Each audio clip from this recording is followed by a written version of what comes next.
Mogul Motivation, educating and empowering entrepreneurs 1 week at a time. Presented by True Stories Media. And I am your host, Antoine Twiz Taylor. Good morning, ladies and gentlemen. Thank you for tuning in to another episode of Mogul Motivation. Welcome back. I'm happy that you are here. If this is your first time listening, this podcast is for the aspiring entrepreneur who is trying to get over that hump and make things happen. This podcast is for anybody who has a dream that wants to aspire higher and accomplish that dream. I don't ask for any money. This podcast is free to download, free to listen. As always, all I ask is if you find anything beneficial in the Mogul Motivation podcast, you pass it on to somebody else who may find benefit in it as well. And when you get a chance, please don't forget to leave a review. Those reviews are very critical and crucial to the growth of the podcast. I was born in 1988, so by definition that classifies me as a millennial. And millennials, we catch a lot of heat from people because a lot of people say that we're lazy. A lot of people say we're unproductive. We don't value hard work. We're entitled, etc., etc. And, I just want to say that those are lies. Millennials, we're very hardworking people. We're not lazy. We're very productive. We do value, hard work and, good work ethic and have good morals. We're not like what society likes to brand us as.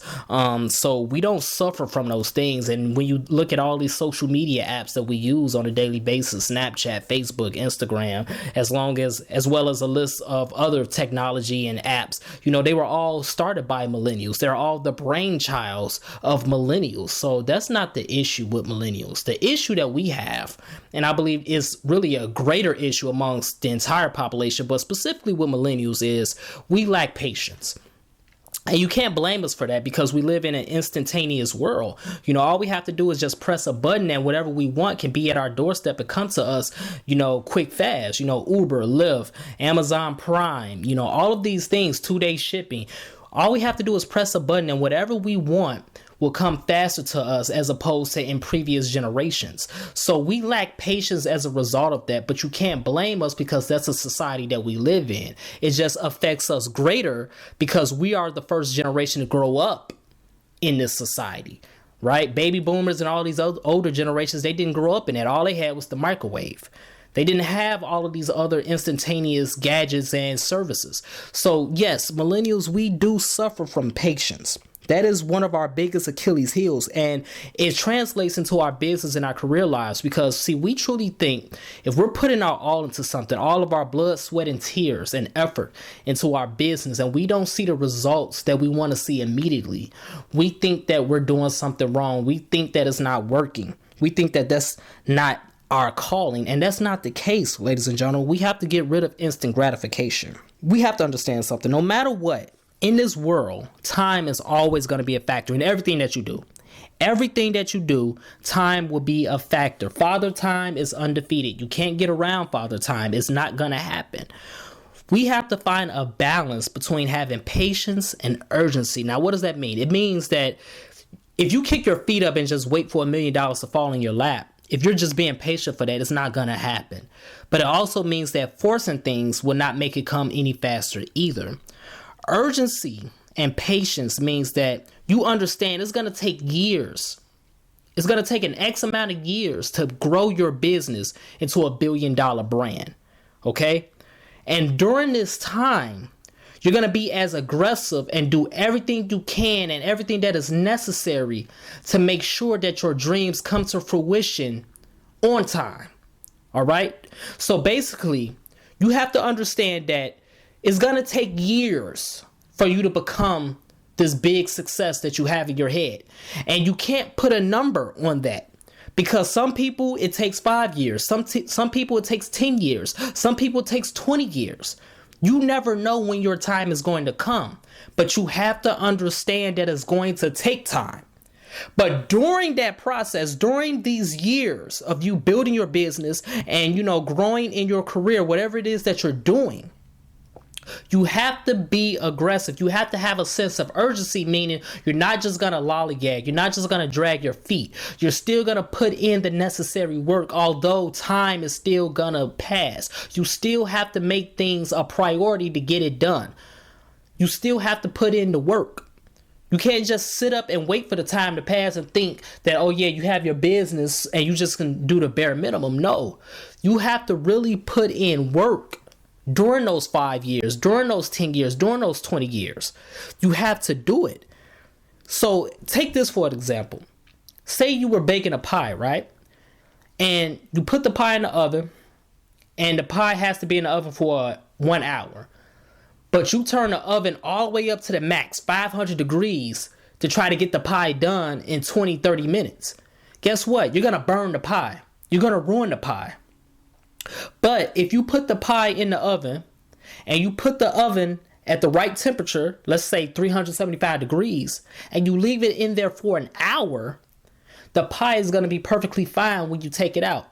So basically the difference between the two examples is this. In the first example, you was forcing it. You was trying to make it instant. You was trying to get that instant gratification. So you was forcing it because you didn't want to wait. So therefore you ruined the pie. You ruined your business because you was forcing things, making things unnatural, going beyond what you have to do. But the second example, you put the pie in the oven and you set it at the right temperature and you waited. You waited the hour and it was perfectly fine. The temperature represents your effort. Sometimes you don't have to go all out. You don't have to go overboard because you're going to ruin things. You're going to break things down from the inside. You don't have to go overdrive. You just have to apply the necessary effort. Okay? You could turn it up a little bit, but you have to apply the necessary effort to get things done. And when your time comes, everything's going to work out exactly how you envisioned it. That's what we have to do as entrepreneurs, ladies and gentlemen. We have to find a perfect balance between patience and urgency. Because if you put the pie in the oven and you don't turn the heat on at all, the pie is never going to get done. You have to turn the heat on. You have to have a sense of urgency, but you can't be too overly aggressive to where you ruin things. You have to be careful with that. Let me give you another example. Everything that I wanted in my entrepreneurial career, everything that I wanted, I have accomplished it so far. I've been thinking about everything that I'm doing now since I was a kid. And I have accomplished so many things off my list already. But here's the kicker. I didn't accomplish those things when I expected to accomplish them. I didn't get my company truck when I expected to get my company truck. I didn't upgrade my equipment when I expected to upgrade my equipment. I still had to wait. I still had to have that patience, but I still had to be urgent in the process. That's why I know for a fact that I'm going to be a millionaire. Because so far, I'm knocking things off my list. It's just not happening when I thought it was going to happen. And I know I'm going to become a millionaire, just maybe not when I think I'm going to become a millionaire. Because I have that patience. I have that urgency in the process. It takes faith. You have to have faith that things are going to happen exactly how you envision them to happen. It just might not happen when you want it to happen. That's the law of the hustle. When you get a chance, go back and listen to episode 27, the law of the hustle. I talked about that. When you put in the effort, the reward is going to be equal to you. You know if you're working hard. You know if you're slacking off. If you're truly working hard, just continue to work. Continue to make things happen. Everything you want is going to come. You just got to have that patience, but just continue to have that urgency in the process. Continue to do what you've been doing. You're not doing anything wrong. If you was doing something wrong, you would know it because you would constantly run into roadblocks. You're not running into roadblocks. It's just slow right now because it takes time. Most people, ladies and gentlemen, most entrepreneurs, most people in general, they fail. Not because they're stupid, not because they're idiots, not because they're lazy, not because they're unproductive. One of the biggest reasons most people fail, outside of the fact of never getting started, one of the biggest reasons people fail is because they don't have patience. They can't find that balance between having patience and having a sense of urgency. It's just all sense of urgency. They're just turning up the heat to 500 and they're ruining things. Or they don't have the patience. They can't just sit back, continue to work, and wait for their time to come. So that's my message this morning, ladies and gentlemen. We have to find that balance between patience and urgency. And when we find that balance, that's when we're going to be calm. That's when we're going to have peace. And we're going to eventually see everything that we want come to fruition. So let's continue to imagine reality. Let's continue to aspire higher. And don't forget, have patience, but continue to have your sense of urgency. and you will make it. Have a great day. I'll talk to you next week, ladies and gentlemen.